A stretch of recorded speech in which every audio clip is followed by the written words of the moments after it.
आसलते आगोलाव जायफोर गामियारि ओनसोलाव ना फानो बे ना फाननायफ्रा एक्चुअली हाइजेनिक नङा गोबां सिस्टेम बिसोर फल' खालामा आरो बै सिस्टेमफोरखौ नुनायखायनो आरो माने गाज्रि फाज्रि फाननायखौ नुनानैनो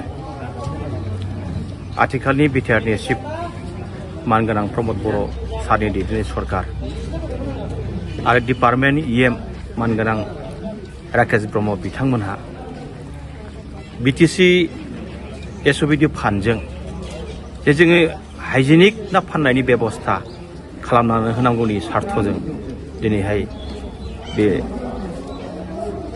सुबाइजार कन्स्टिटिउन्सि बिटिसि कन्स्टिटिउन्सि आरो मानास सेरफां बिटिसि कन्स्टिटिउन्सि आरो सुबाइजार थुरिबारि बिटिसि कन्स्टिटिउन्सियाव दिनै अफिसियेलि जोङो माखासे ना फानग्राफोरनो जोङो बाइसाइकेल आनिफ्राय आइस बक्स राननानै होनाय जाबाय नट अनलि बेल' नङा जोंनियाव गोबां जोङो बे ओनसोलाव बेनिफिसारिफोरनो हिताधिकारिफोरनो हेन्डलुमावनो जा शिक्षा डिपार्टमेन्टआवनो जा स्पर्ट्स डिपार्टमेन्टआवनो जा फिसारि डिपार्टमेन्टआवनो जा एभ्रि डिपार्टमेन्टआव जोङो बेबायदिनो एसे मोजां मोनसे परिबेक लाबोनो थाखाय मोजां परिबेक सृष्टि खालामनो थाखाय जोङो मोनसेनि उनाव मोनसे जोङो गोबां माबा माबि जोङो दिनैनि दिनावहाय हरगासिनो दङ बेनिखायनो जोङो बेबायदि हरनायनि गेजेरजों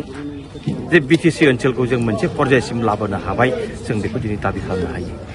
थेंक इउ।